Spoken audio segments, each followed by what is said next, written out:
Thank you very much, Barbara. So sad that this is live. She said it's live. Well, it's always live. There's always somebody with a phone. It becomes live.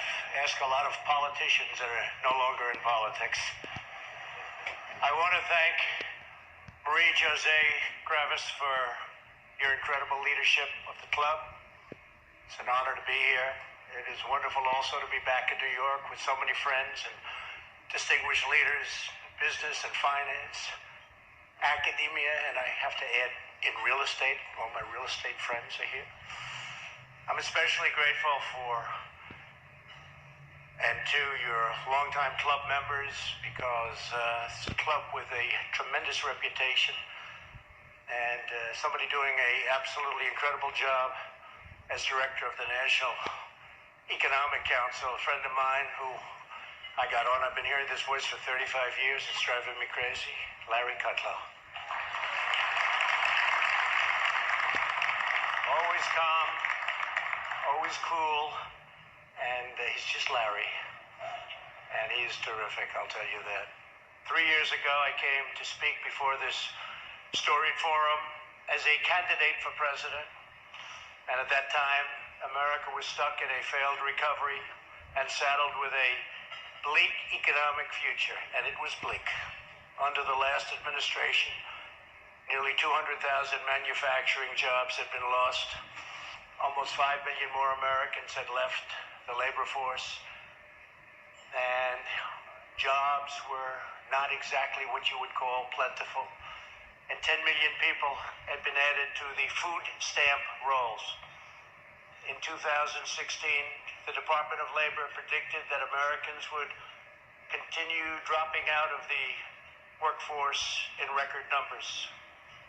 They predicted and projected a decade of sluggish growth, and they expected unemployment over 5%, and really 6, 7, and even in some cases 8% for years to come. The so-called experts said the Americans had no choice but to accept stagnation, decay, and a shrinking middle class as the new normal. That was said all the time. In short, the American people were told to sit back and accept a slow, inevitable decline. But I never believed for one moment that our magnificent nation was destined for a diminished future. I knew that our destiny was in our own hands, that we could choose to reject a future of America and really look at a future of American decline unacceptable, and to build a future of American dominance, which is what I wanted. It couldn't be any other way. I would have never done this. I refused to accept that Americans had to lower their expectations or give up on their dreams. America is the single greatest country in the world, and I knew that working together, we could make it even greater. In 2016, I stood before you, supremely confident in what our people could achieve if government stopped punishing American workers and started promoting American workers and American companies. Our middle class was being crushed under the weight of a punitive tax code, oppressive regulations, one-sided trade deals, and an economic policy that put America's interest last, and a very deep last at that.